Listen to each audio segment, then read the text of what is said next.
सिख्लाफोर रेडि हा जोंहा दा बयसफोरनि जालायबाय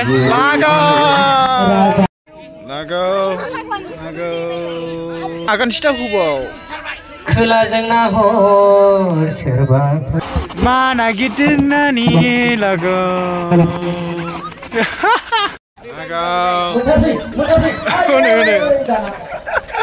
हमथालायबाय गाखोनो हाबौआ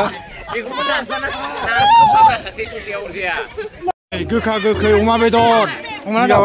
आरो नै बयलार गोखा गोखै बावखुंग्रि हाजो खाथियाव लायनाय होनो नामा बावखुंग्रि हाजोआव खुलुमबाय लोगोफोर नोंथांमोननो मोनसे गोदान भिडिअ लानानै फैलायबाय बे भिडिअआवनो जाहैबाय जोंहा बड'फा उपेन्द्रनाथ ब्रह्म कलेज दतमानि प्रि बैसागु सेलिब्रेसन नोंथांमोनहा नायलांबाय था भिडिअखौ इन्टारेस्ट जागोन मानो होनब्ला सिख्लाफोरनि हांसो हमनाय बिनिफ्राय सेंग्राफोरनि थालिर गाखोनाय बिराद इन्टारेस्ट जागोन दिनैनि भिडिअआ नोंथांमोनहा नायलांबाय थाबानो जाबाय बिनिफ्राय भिडिअखौ लाइक होनो दाबाव आरोना ओमफ्राय गोदानब्ला साबस्क्राइब खालामनो दाबाव बिनिफ्राय लोगोफोर आर'नाइ गोदानजों माबायदि नुदों आर'नाइ सार्टजोंहाय दाख्लै बायनानै लाबोनाय आरो दा नोंथांमोना अननानै भिडिअखौ जोबजासिम नायाबा इन्टारेस्ट मोननाय नङा नोंथांमोना 1 मिनिट 2 मिनिट नायनानै मा मोनो जेबो इन्टारेस्ट जाया आरोना दा नोंथांमोना नायलांबाय थाबानो जाबाय भिडिअखौ लेट्स गो दा खुलुमबाय लोगोफोर जोंनि बड'फा उपेन्द्र ब्रह्म कलेजनि जोंनि प्रि बैसागुआव नोंथांमोनखौ आदा रुजुरुमुनि चेनेलाव बरायबाय आदा रुजुरुमुआ दा नोंसोरखौ जोंनि बड'फा उपेन्द्र ब्रह्म कलेजनि मोसानाय रंजानाय खेला दुलाखौ गासिबो खोन्थालांसिगोन लोगोफोर नायलांबाय था हांसो खेला दं दुरुं बोलायनाय खेला दं थालिर बिफां गाखोनाय खेला दं लोगोफोर नायलांबाय था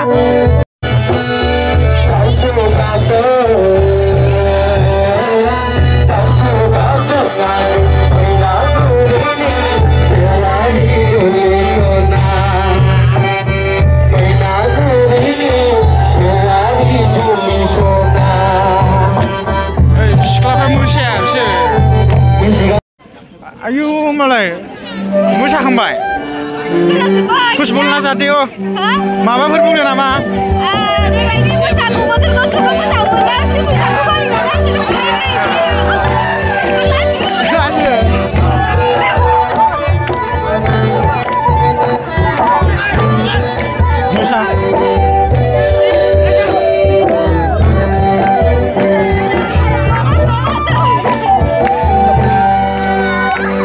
लोगोफोरनो हांसोआ नुबाय दा मानै आरोना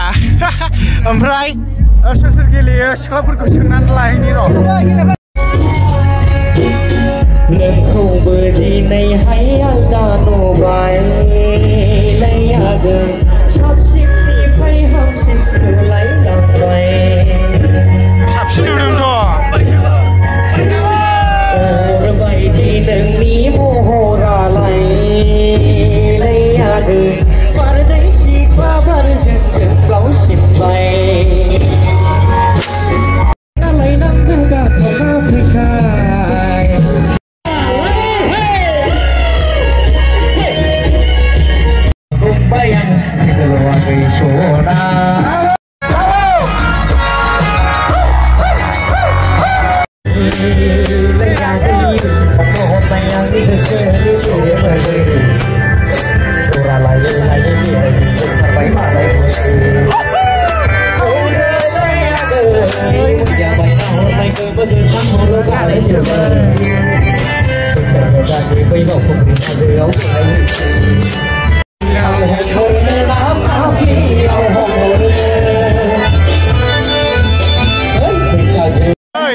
मोनबा जानांगौ दे दाहाय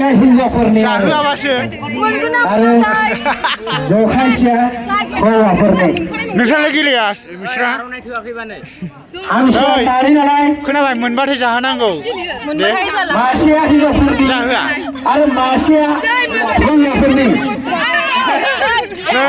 फैसा जानांगौ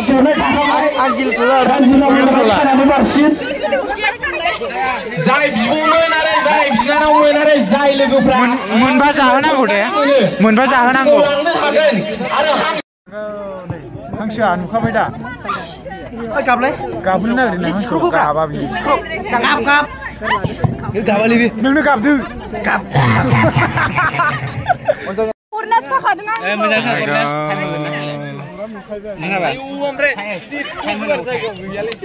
सिबाय हांसोआ खारगासिनो दं दा एब्रेनानै खारगोनलै बे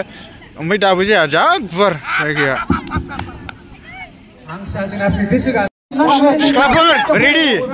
हा हांसो नुला बिसोर लोगोफोर जोंना हांसो खेलाया जाबाय आरोना सफैना बारलु बारलु सफै सानलुबा हारबाय सानलुबा सफैनो हांसोयाव दंब्रा जों ज' ज' बाव सफैना बारलु बारलु सफै बुथारबाय दं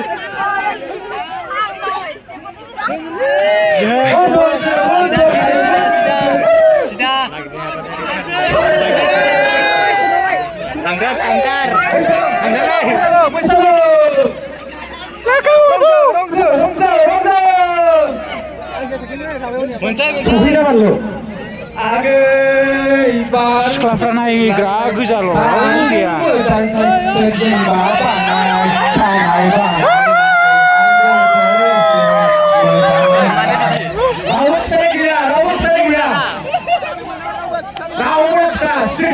सिरि थानांगौ सिरि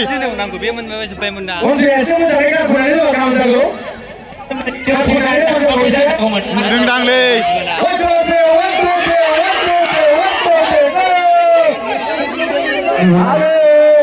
नुदोंदां मोनबाय हनै मोनबाय नुदोंदां मालाय हांसोखौ नागिरनांला मोनबाय संबाय जानांगौ हांसोखौ बिथांनि मुङानो जादों मिस बुथि हस्टेलनिफ्राय मोनबाय नै हस्टेलनि सेबाव गाइस माने एबार बयसफोरनि जासिलाय आरोना मद' हमथारनांगौ नों हमाबाथाय जानाय नङा मा लाथारनांगौ नोङो औ दे दरसे मोनजाबानो जाबाय दे जायो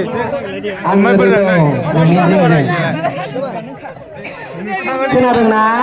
प्रहलाद नुदों नामा नोंलाय नुवाखैलै आर'नाइ मोनजानोसै होमबा ना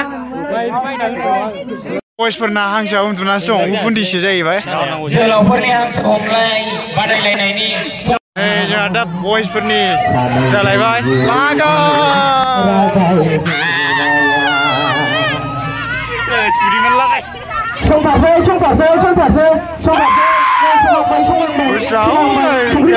आरोना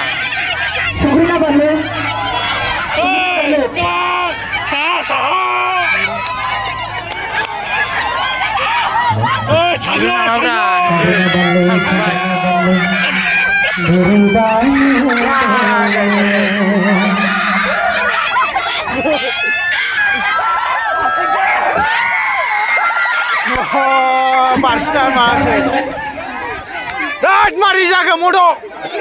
बिथांनिफ्राय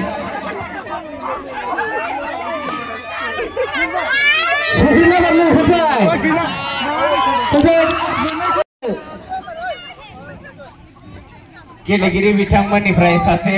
पार्टिसिपेन्टआ जोंना खनसे फंबाया खारबाय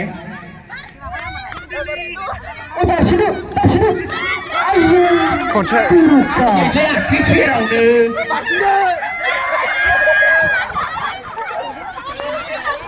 सेरावनो हनै बासिनो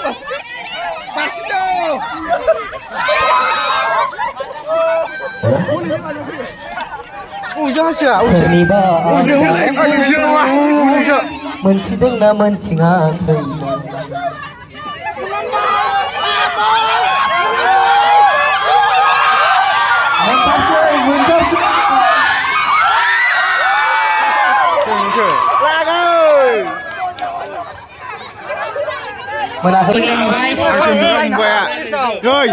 माजों जाहैनांगौ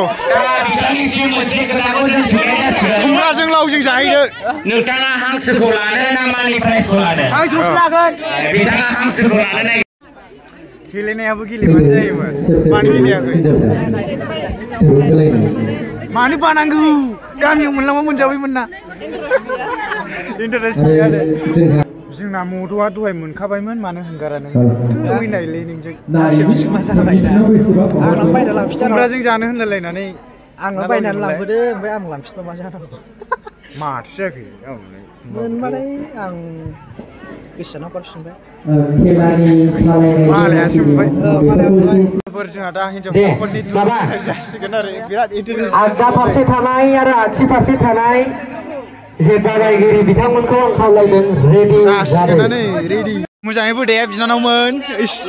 बोनानै लानो नांगौआ दुरुंखौ स्ल'यैनो हगारनांगौ आं खनसेबाव होनबावगोन जोङो 1 2 3 होनगोन बानांगोन जाबाय मिथिबायना बे मानसिया सानबाव दे 9 जन नंगौना नङा बोलो होनांगौ सिख्लाफोर बोलो होनांगौ 4 5 6 7 8 फैजोंलाय 1 2 3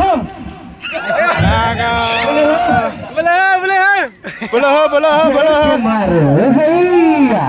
जोर मारो हैया बोलो हैया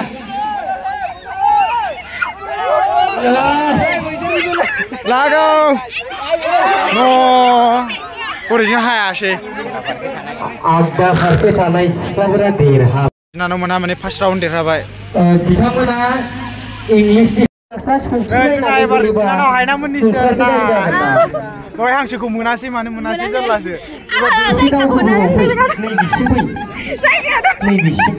मोनगौमोन नोङो ओमफ्राय एबार हाई सेकेन्डारि थाबैनो रेडि थादे जोंहा टाइमा खमथार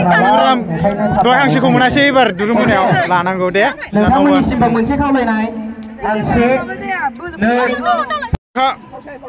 लाजिनो नाङा दे बोलो हो लाजिना 1 2 3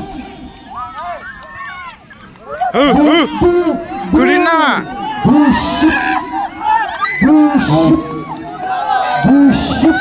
नाङा दांगोन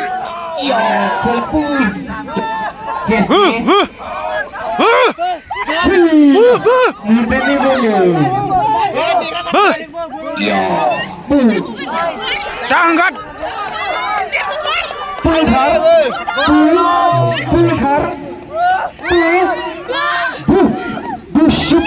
ये जाला बुगथा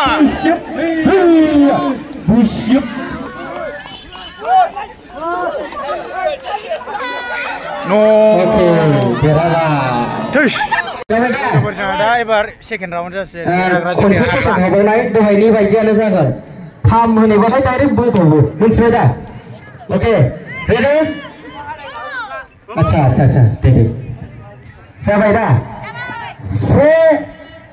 2 3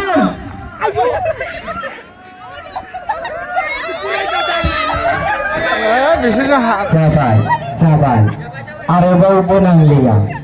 बे गोसोनि फामि थांहादों फामि रायनो बावा देरहाबाय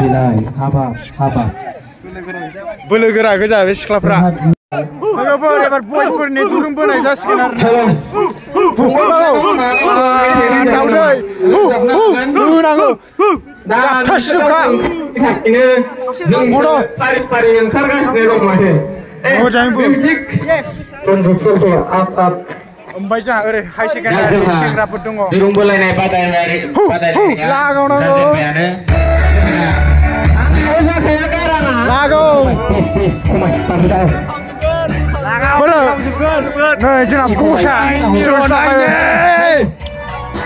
माथो थानायमोन बोगथानाय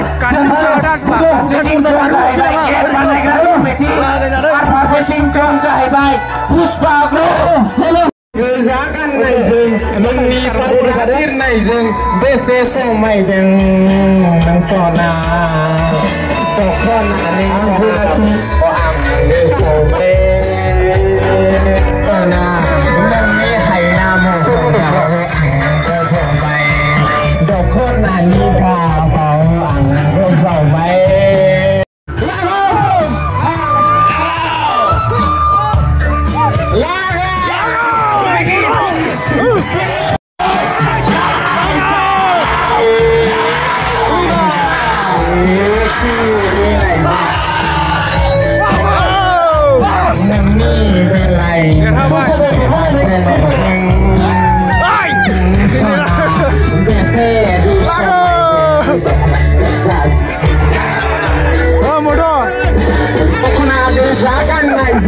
नोंनि फास्रा बिरनायजों बेसे समायदों सना दख'ना गोजा गाननायजों नोंनि फास्रा बिरनायजों बेसे समायदों सना मारै जाखो बस देरहाबाय एबारना सेकेन्ड राउन्ड प्रहलाद गोनांगौलै मोजाङै आखायाव हाद्रि फुनानै ला जोंनि लोगो मिथिसार ब्रह्म एबा मद' बिथांखौ आंनि सिगाङाव नुजाफैनो खावलायहरनाय थाबाय ग्रुपखौ दे खोन्थाफिनलाय खेलानि रुलखौ आं खनसे खिथाबावखानि जोंना रेफारि गैया माने ओंखायनो जों सुनाय नङा जों 1 2 3 होनगोन जोबथा आङो जेनाखि 3 होनो मा 3आवनो नोंसोर बोहैनांगौ आरोखि आंजों 3 होनबाथाय नोंसोर बोबाय बेबायदि दे रेडि थादों दे सेंग्राफोर जानजिया खाफ्रा जोबखादों दा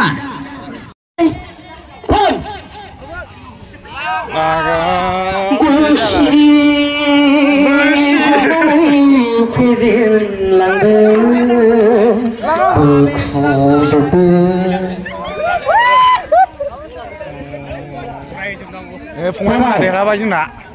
साहा फारसे थानाय एबार फाइनालाव मा ग्रुप होनदोंमोनलाय कोरियानिसो जाहैदों गेट बानायग्रा गेट कमिटि औ ओमफ्राय मोनसेया किमजंनि ग्रुप किमजंनि ग्रुप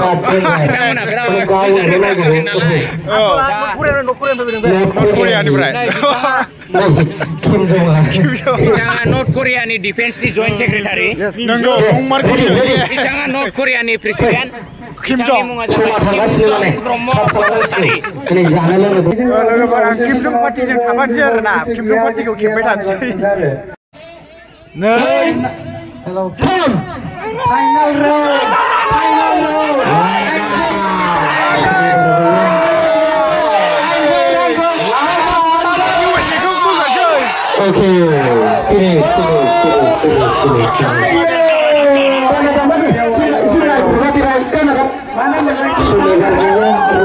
किमजं पार्टिया देरहानायनो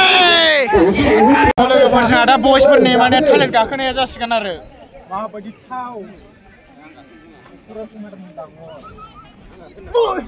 बारखोनांगौ बिदि बारखोगोन आरो सेंग्राफ्रा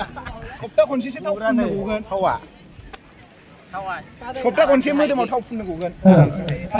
दे माबा मा होनो नायबाय थाबानो जाबाय इन्टारेस्ट जागोन आरो भिडिअआ गामसा गाननानै गाखोनो नागिरदों जोंना हायनारि बिनानावा आयु मा नागिरदोंनानि लागो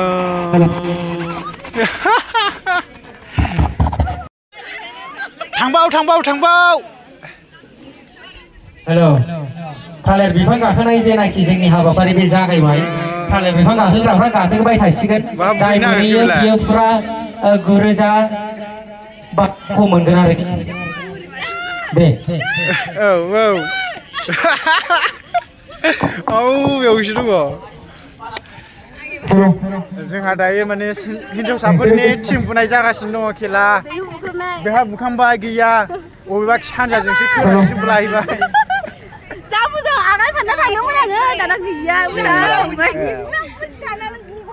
ओमफ्राय दानिया नै आजां सिख्लाफोर दङ माने मोनाबाबो देरहायाबो मालाय नै माने बिनानावा जेरावबो बाहागो लादों दुरुं बोनायावबो हांसोआवबो ओमफ्राय नै बेयावबो सासे गाखोखांबाय नोंबो बाहागो लानांगौमोन मा होनदों आदा नोंबो बाहागो लानांगौमोन आं जेरावबो बाहागो लायाखै आदा माने सालायग्रायानो जोंसोखा नालाय आच्छा ओमफ्राय थालिरखौ नोंसोर इउनियन बडिनि जानानै आराम ज' गाखोजागौमोन बिनानावा बादायारिफ्रा सानैखाय जोङो बिथांमोननो एभेलेबेल टाइम होनोसै बिथांमोना दिनै मोनासिम हाहैयो ना गामसिम ना संफोरसिम हाहैयो बिथांमोननि सायाव थाबाय आरो बे एबार सोरनि फाला आच्छा नै बे बिनानावनि बे सासे थांबाय सासे खानानै दोनखा फुरा मोखां गन्थं खाथेनानै दोनजोब आयु गना लहासो नामा ए माबासो औवानिसो ना कालार फुननाय नागौ जाबाय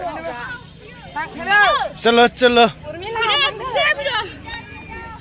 हेल' दे थांबाय थादो सिदा थांबाय थादो सिदा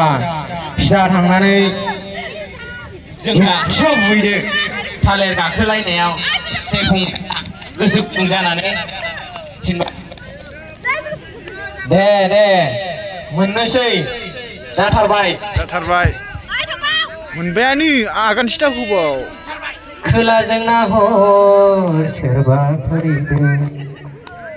जाथारसै बिथाङानो मोनलांसिगोन जोंनि दैहु बुख्रुबनायनि दे नोंनि मोजां मोननायाव फैगोन बे साइडजोंनो बेसेबां मोनलाय राङा बे रांखौ बिथां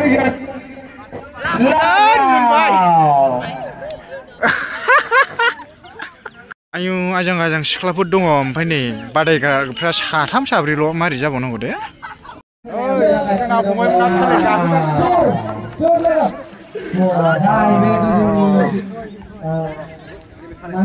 लांथिया पार्टी गोजौनि फेरफेलाखौ जाय रनसाय बोलो हो लोगोफोर बा बिथांमोनहा गाखोनानै बे फेरफेलाखौ मोनहैनो हागोन बिथांमोनहा नोगोर 1000 रां थालिर गाखोग्रायानो साथामल' होनजाबाय आरोना बांसिनानो गैया नोगोर बायो 500 रां मोननो हागोन बिनि थाखायनो जोंनि फंबाय आरो लोगोफोर आरो बिथांमोनहा मोजाङै गोसो होनानै गाखो मानोना 500 राङा दानि जुगाव मानो थोआ आरो मानो थोआ बिनिखायनो मोजाङै गाखो आरो थावा बारा नाङा फैबा थावा फुनहरबाव थावा मोजाङै थावा फुन जाबावो फाग्ला बायदि फुनखानाय जाले थालिर गाखोगिरि बिथांमोना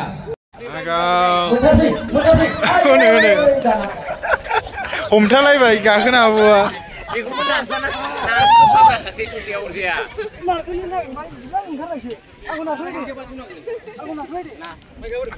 थावानो पेकेट मोननै होखादों ने मारै जाबावनांगौ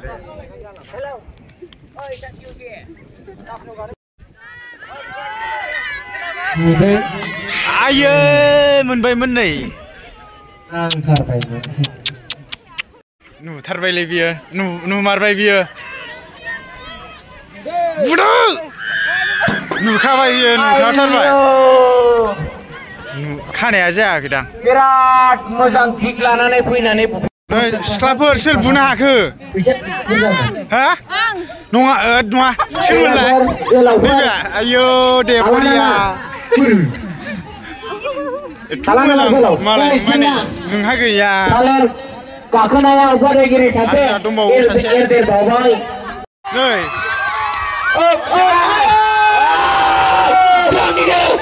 बादायगिरि कमिटिनि आफादगिरि बिथां रनसाय बरिया नै एसे नायहरदोब्रा रनसाय नोगोर मेंबाय बिथाङा खुनुरुखुम हाबाय आथिं सादों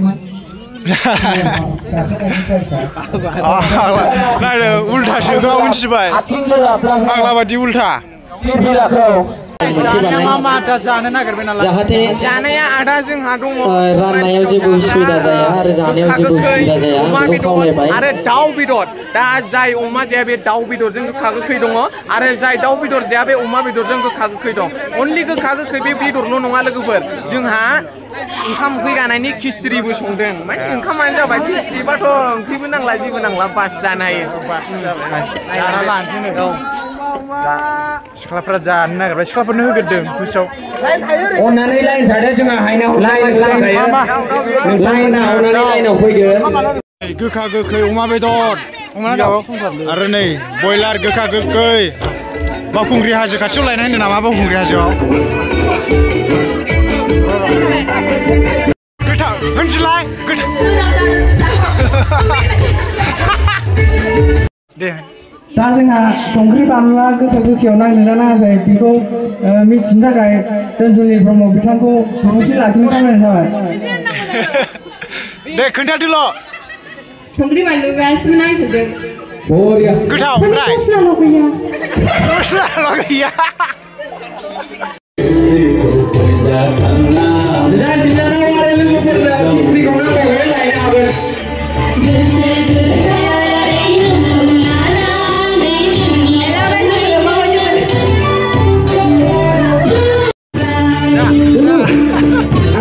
जाखांबाय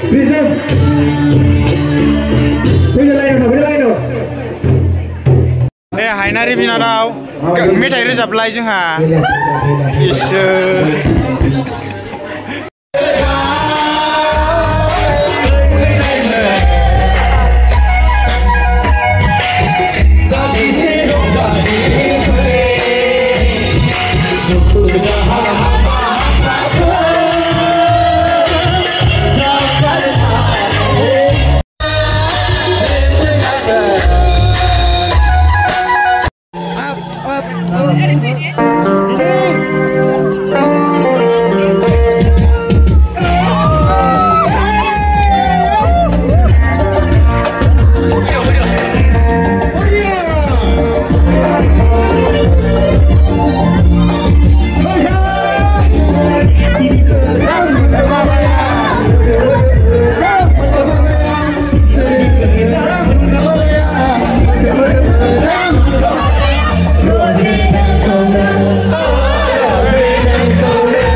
लोगोफोर भिडिअखौ फोजोबसै दे लोगोफोर नोंथांमोना माबायदि मोनखो कमेन्ट खालामहरबानो जाबाय ओमफ्राय दा नै आं बिनानाव सासे दंबायो गामिनि रोखा फिसाजो नङा जिखुनु जाया बेहा आंखौ बिबथै जायो आरो जिखुनु जादोला जिखुनु जाया हक भिडिअखौ बेखिनियाव फोजोबसै लोगोफोर लाइक कमेन्ट खालामबानो जाबाय कम्पालसारि खालामबाय थानांगौ दा भिडिअखौ बेखिनियाव फोजोबसै दे thank you for watching bye next video लोगो मोनगोन